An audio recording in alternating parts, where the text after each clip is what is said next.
Welcome, everybody, to episode number 2 of Beers in the Lot. Tonight, we got a good show for you. We're going to talk about the Toronto and Pittsburgh trade with Kasperi Kapanen, a little bit of the shakeup in D.C. with coaching staff, and bubble fatigue. So, without further ado, all right, guys, how y'all doing tonight?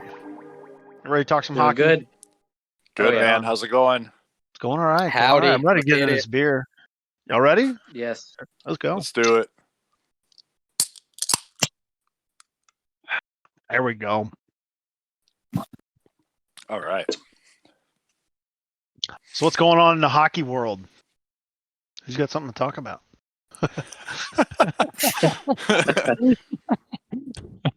We've been talking on our text chat or our group chat for all day about a million things, contracts, trades. There's big trades going on. Do we want to talk the Pittsburgh trade real fast?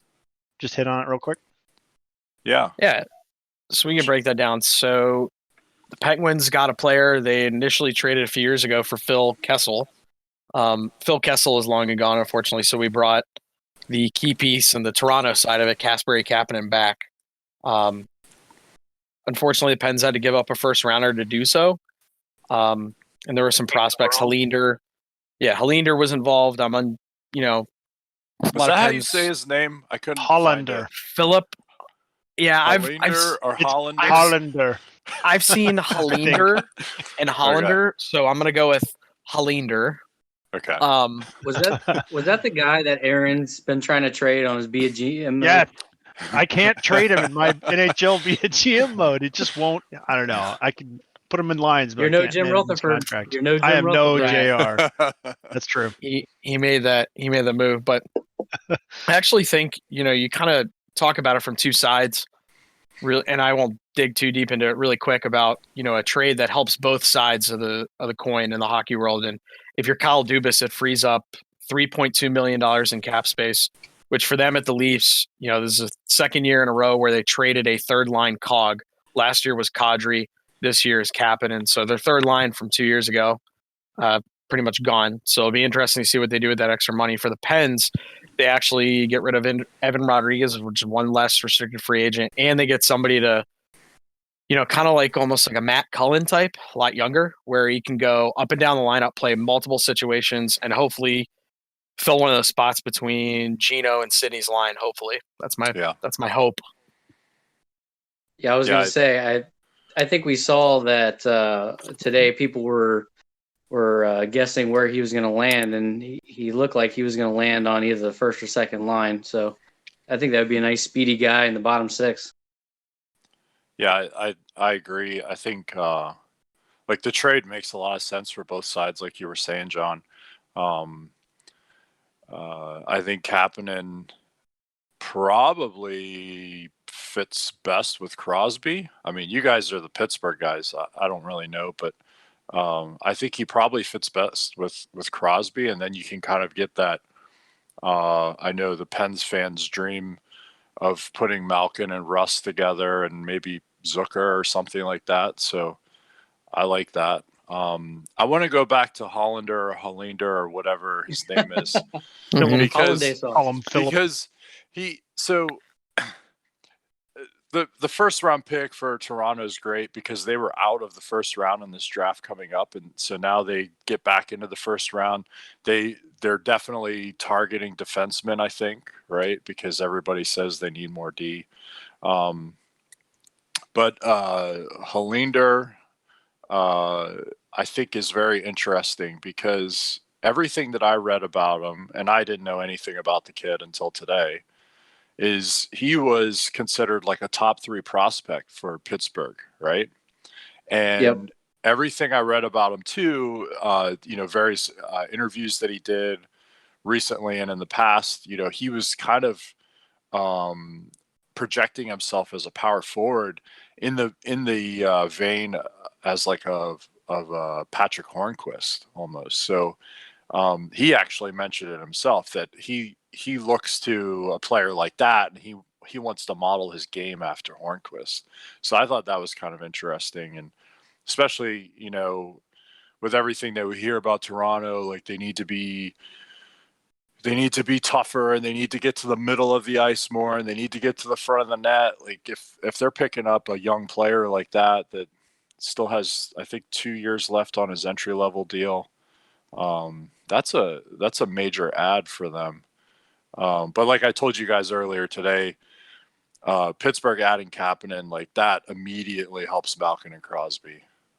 That's a huge deal for them. Well, and the other thing too, it depends on the prospect side. They have Nathan Laguerre and Sam Poulin up front, two really great prospects for them. They got them kind of lower round, almost value picks. Especially those late first round, early second round guys. You can find some steals there if people under or overvalue certain players. And then on the defensive side, they have Joseph and Hollander. And unfortunately, from what I was kind of reading, they really prefer Joseph in that role. So we'll see, how everything shakes up as the prospects switch. The Athletic had something where they ranked the last two, kind of in the farm system, if you will, kind of what TSN does every year. Anyone want to guess what teams were 30 and 31? Pittsburgh and Washington. Really? So they're depleted. They're very depleted. So for those, especially for Pittsburgh, where they can, you talk about that window, if you will, they're getting a player that can play now. They're not waiting, hopefully, for a year or two. I think with some of the forwards that Toronto has, they can buy a little time, but also with the first round and looking for a D guy quick. You could flip that first round pretty quick for a deal guy, maybe even package one of their high-level forwards, because I don't think Kyle Dubas is done. I really don't at this point. Yeah. That's early. Yeah, I agree with that for sure. And he's got a lot of room to make up, too, because he's got guys on long-term IR helping him out with the salary cap, but he's got a ways to go.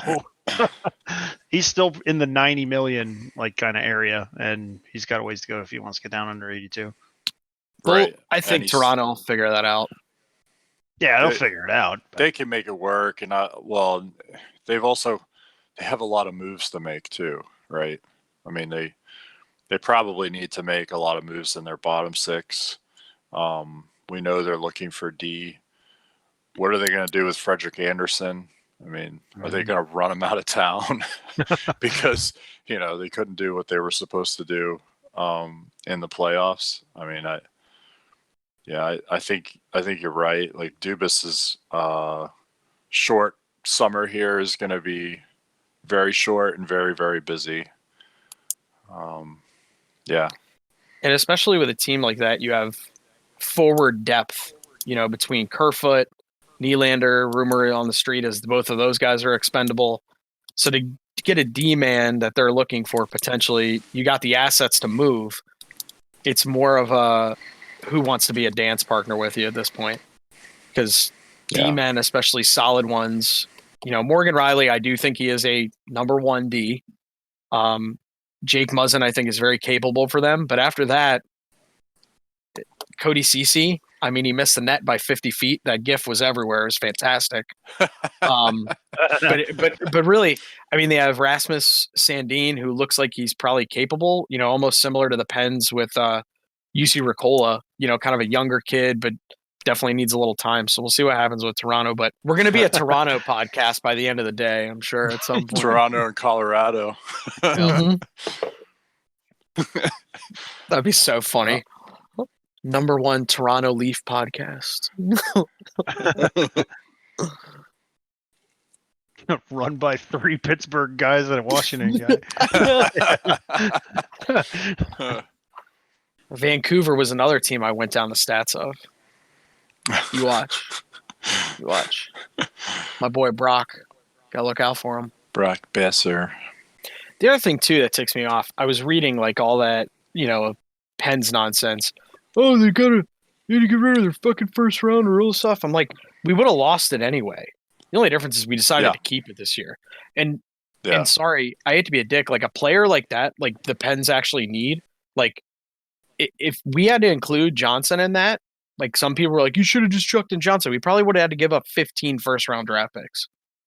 Toronto needs D, but they don't need him that bad. They don't need him, right? They don't need him. They don't want him. Yeah, they don't. They have. Yeah, they need a player. They want guys that can skate. Yeah, they actually. I think, the one thing after watching some of Montreal, and then watching, who was I watching? 30 options. Actually, really only like 23. Only 24. I can't remember the other goalie I can't remember the other goalie I was talking to last night. Frederik Andersen never handles the puck. How much if a guy that handles the puck would help them? Yeah, because then they could do quick ups with their, speedy guys up front. Yeah. And if you notice, Carey Price, even in the Philly series, I mean, granted, they're not having their way with it. Some of those quick shit, Carey Price is just getting back there. It's done. The forecheck's over. Yeah. It's done. Yeah, because he can control the puck and move it to the other, at least to the other corner, Yeah. And I think. I feel like that's something that every goalie really should have. Like a skill that every goalie should have in the NHL, because it makes such a huge difference these days. The guys that do it well, it's probably something they've done forever. So to them, it's just whatever. But when they're younger, it's automatic. Yeah. I mean, like you can't teach a goalie to start playing the puck in the NHL. You definitely can't. Eric and I coach. If they're a stay-at-home goalie, then it's not happening. How many kids their dads are probably just hitting them with pucks all summer? Yeah, they just throw pucks at them, or they throw tennis balls at them, and they make them catch them with their hand, or like hit them with their hands or whatever. Like none of them are like telling them, hey, you should work on your skating too, and oh, by the way, you should work on your stick handling, and oh, by the way, you should work on your passing too. Which is why, like, in the stuff that I run, we don't have full-time goalies. Like in practice, they if they're going to play goalie that week, they'll practice as goalie that week, and we've had a goalie coach. That remains to be seen going into this season, but we've always had like a really good goalie coach available to us that worked with them specifically on that kind of stuff. But then on the weeks where those kids weren't going to play in goal in their games that weekend, we have them skate with everybody else, just like any other player, Yeah. And like it helps. Like the goalie has. They need to be one of your best players. They're going to be on the ice for the entire game.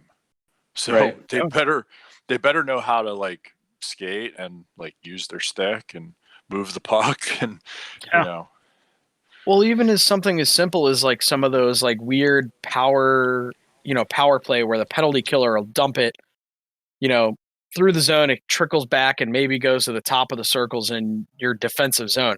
If you got a goalie who's really heads up on that and they come up, they could chuck a sauce pass to the other blue line in that breakout. It's not a breakout. And if anything, it's almost like a full press at that point. Other team, especially in the second period or first period of overtime, since we're in the playoffs, there's no change at that point. You have effectively like shrunk the ice for them. Yeah, I think like if you look at the modern game, right, it's all about how fast can you get out of your zone and how fast can you traverse the neutral zone and enter the offensive zone. If you have a goalie that's back there that can chuck that puck at least out of your zone, if not, to the offensive blue line, like that's a huge asset. So without a doubt. On the subject of power plays and breakouts, when is somebody going to come up with something better than we're going to put three guys at the blue line and then we're going to drop pass to the trailing D and then he's going to carry? Somebody's got to come up with. I know why it's done that way, but it's so boring to see it every single time. Every team does it, and it's every single zone entry. It's just there are teams that do it well, and there are teams that don't do it well. Right. Well, there's players that do it well and players that don't. Because if you give it to the right guy, then he can get in the zone. You give it to the wrong guy, it's going to get turned over. It's going back the other way. I'm always a big proponent of let's let's get on our wheels and let's skate through the neutral zone, and let's gain the zone by skating through the neutral zone, whether it's 5-on-5 even strength or we're on a man advantage situation. I think, and if you're interested in the numbers, the numbers prove that you're going to end up with more shots for, more high danger chances, more time in the offensive zone if you're able to skate it in under control. So that whole slingshot thing is supposed to promote that, right? So you bring the puck up and you wait for the penalty killers or the defenders to kind of, suck towards the puck. And then that should open up a lane for the trailing guy who picks up that pass to, go ahead and skate in. The problem is, it's too easy to read, right? Like, everybody knows the guy that's skating right up the middle of the ice with the puck kind of slowly is going to drop it back to the guy that skated all the way back to his own goal line and then came up. Yep. Right. So everybody knows what's going on. They either really heavily pressure that first puck carrier, or they sit on the drop pass.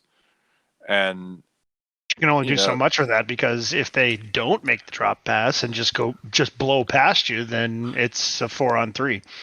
Yeah, but you still got help back there. And a lot of teams, what they'll do is they'll actually stack those three players on the blue line. Right. So they'll just line up on the blue line like a wall inside the dots and basically tell you, like, hey, we'll give you the lane to the outside. You could skate into our zone on the outside, but you cannot do it through the middle. Right. Whether you drop pass or not. And so I guess really the question is when is somebody going to come up with a better defensive scheme that the drop back to the trailer guy is not going to work anymore? Like, when that gets beaten, then it already doesn't. Other stuff. I mean, if you look at Washington, like, it doesn't work. It doesn't work. Again, it depends on who you're giving it to. The reason why their power play failed in the playoffs is because they couldn't execute it. The reason why their power play failed in the playoffs in 2019 was because they couldn't execute it anymore. It worked for them 2.5 years ago. You could say the same thing about Pittsburgh. Yeah. They always drop it back to Letang or Malkin, and hasn't been working. Yeah. What happens is, I think those two teams, I don't think they do it with enough speed. I think, like, observer's bias, right? But what I think I see happen is the original puck carrier that's coming up the middle of the ice and is going to execute the drop pass. They're kind of like moseying up the middle of the ice, and they get to the blue line, and everybody knows they're going to pivot and drop it. Right. And the guy that's coming as that trailer doesn't have enough speed either. If they're both moving at speed, like, a good team probably to watch do it is Tampa, because they do it with a little bit of speed. That, especially that trailer, once they pick up the puck, no matter what lane they're in, right, left, or middle, they're moving up the ice at speed. It's hard to stop them from getting all the way through the neutral zone and entering your zone then. Well, and the other I think thing that's too, the key. Yeah, the other thing too about Tampa, and they do it so well, is they're really key to pick up on the weak side. They'll pick the weak side lane. You look at kind of Pittsburgh and the Caps, and like you said, kind of we're observing them specifically, so we're always picking on them on that stuff. But they're almost going right to the center dot. Letang or Carlson is turning around and almost making a straight backwards pass to his buddy. Yeah. You look at Tampa and some of the other teams that executed really well. It is a drop pass in the essence that it is going backwards, but it's not always a drop pass. A lot of times it's to the other side of the ice on the weak side where it almost catches the other team in a foot race or something. That's where it's it creates another 2-on-1 to get into the zone at least. And then from there, it's kind of your basic setup. Instead of a static, drop pass play, even if they were skating forward, they're kind of making that diagonal pass almost parallel to their blue line, right? Hitting that guy with speed coming on that lane on the weak side of the ice. Yeah, that's a really good point. Well, and then you even kind of watched it tonight on the Blake Coleman goal. It wasn't a power play or anything, but Bogosian got the puck on the weak side and skated all the way up the ice. Then he walked Torrey Krug and Carlo. And I guess a lot of people, it's kind of funny. I sent you guys a clip of the interview. He goes, "Oh, when's the last time you went end to end?" And he just cheekishly kind of went, "Oh, yesterday in practice." I mean, they're all NHL players. They all do that. Yeah. They all do that stuff. Just because in a game doesn't mean, you don't do it. Just sometimes happens to do with the deployments and everything. But in that situation, right? Like, I think, Boston kind of gets caught on one side of the ice, and they give Bogosian the lane up that right side, and they basically give him the exit out of their end. They give him the whole neutral zone, and then they give him the controlled entry into their zone. And then after that, guess what? There was going to be at least one chance against Boston, if not another one, because that's the way it averages out if you're able to make a controlled entry into the zone. That's why I'm always like, skate it in, don't dump it if you can help it. Yeah, and they were almost past the that Stanley Cup logo, almost at the middle of the point there too, by the time Krug and Carlo kind of made their first contact. But yeah. So Riggs, tell us about what happened in Washington this week. So John apparently was very busy this week and didn't know that the Washington Capitals parted ways with Todd Reirden, their head coach, after 2 years of, he was fairly successful in regular seasons, both regular seasons where he was head coach, and then obviously 2 disappointing first round playoff exits. So,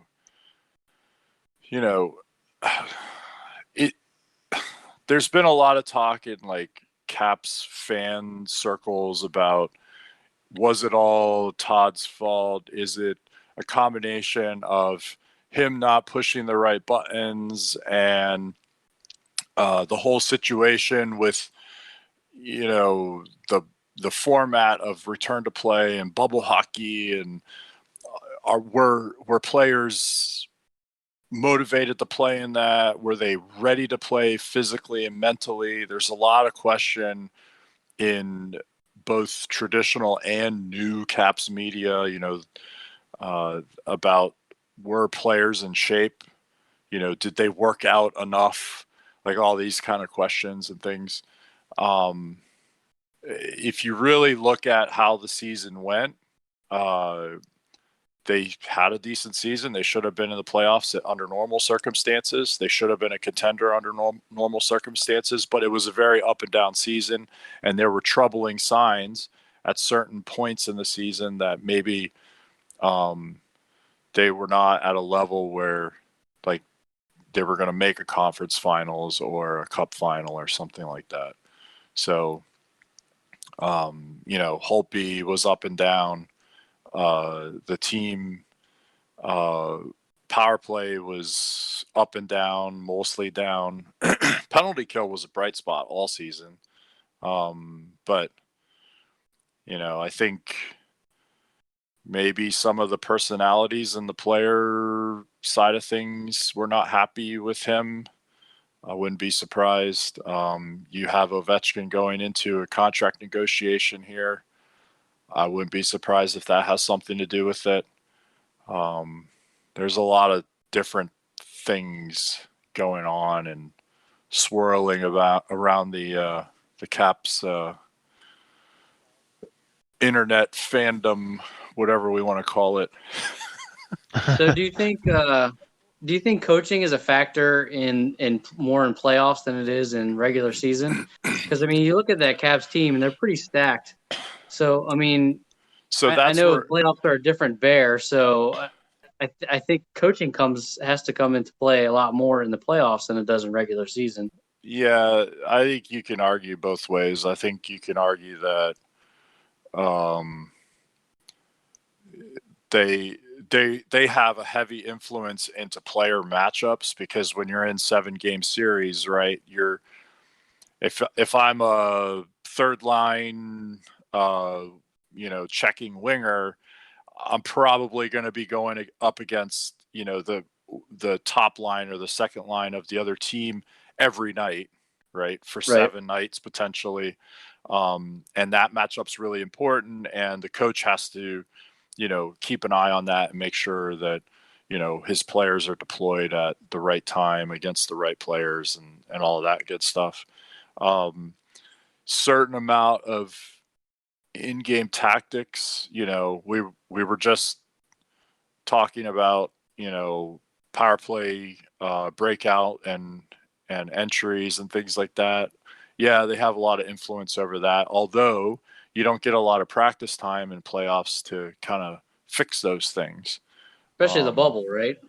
So, well, yeah, right. In the bubble, right? Like there's compressed schedule. So you're definitely playing every other night. And it's in a lot of cases, like we're seeing in Tampa Bay Boston series, where they're going back to back in games 2 and 3, right? So Right. there's no, you're not going to have that dedicated practice time to like fix things as a coach, on your breakouts or how you traverse neutral zone or how you make tweaks to your power play that might be struggling or whatever. The other side of that is like it's the playoffs. Like the players have been playing hockey at this level all their life to get to the point where they can compete for a Stanley Cup.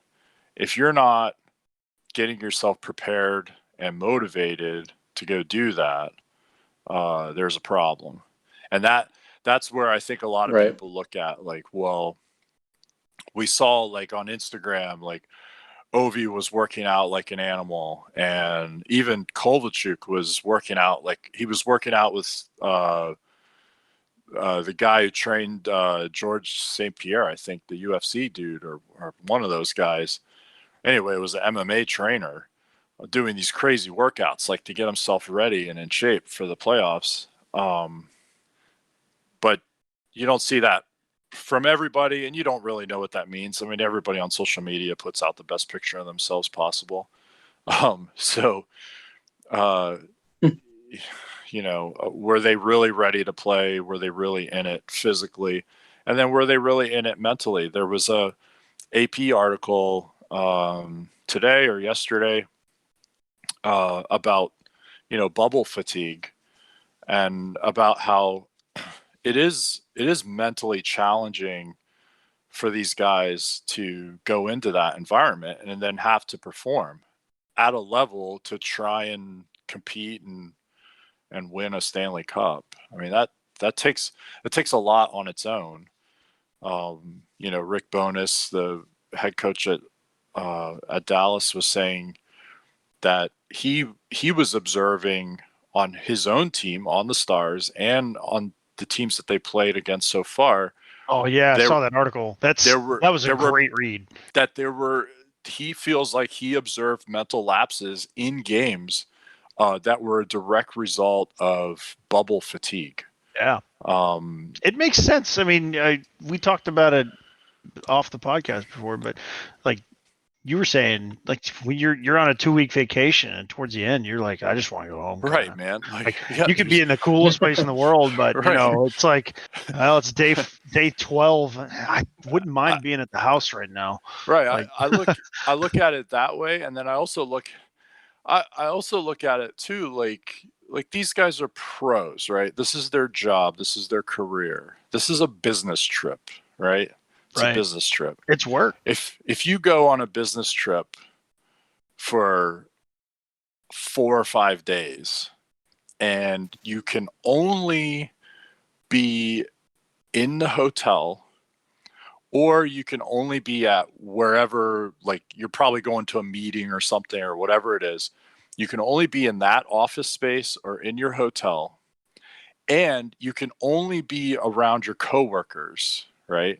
Right. So most people, they go on a business trip, it's like 4 or 5 days, and they go home. Okay, you could probably deal with that. Probably on Thursday, you're getting a little squirrely and you're done with these people. Sure. These guys have been in for a month now, right? I think there's some truth to this bubble fatigue idea that the war of attrition. Yeah, the guys are just they're getting a little crazy. And especially a team like we were kind of talking, and I made mention of it last week. Kind of Dallas, their roster, they've had trouble scoring goals all season. No one knows why. Power play, even strength. However, and even in the first round, I was like, they don't score goals. I don't know what's going on. I can tell you. And then game 6, after going down 3 donut, they decided, hey, we're here in this bubble. I guess we'll stay longer. And then they kicked it into gear, and they've carried it over into the Avs series. And there's a little bit of puck luck involved, but they're doing everything correctly to get those goals. And they were doing it prior, but it is interesting now. Oh, they got the puck luck. And kind of what you were saying, Riggs, where they're like, oh, we can only go to the little training facilities or the soccer stadium. That's on a schedule too. It's not even like they're like, oh, it's moving on a day off. How about we do yard time? It's like, it's your prison. Yeah, it's your yard time. It's like but Shawshank Penitentiary. Yeah.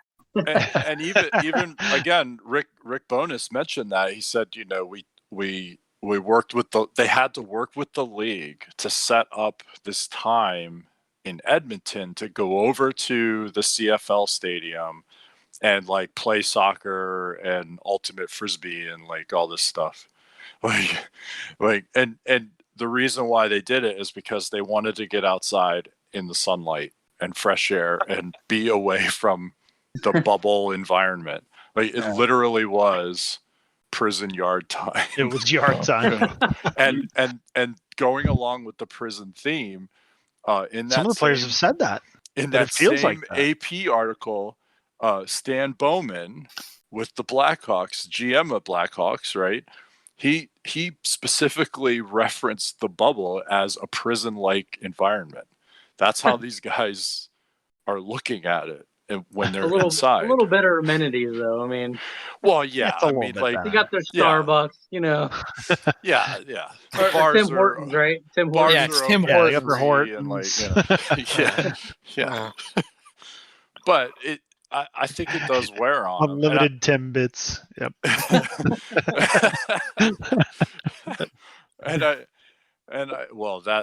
That lends itself to the whole "were the players in shape" discussion. Yeah, right. But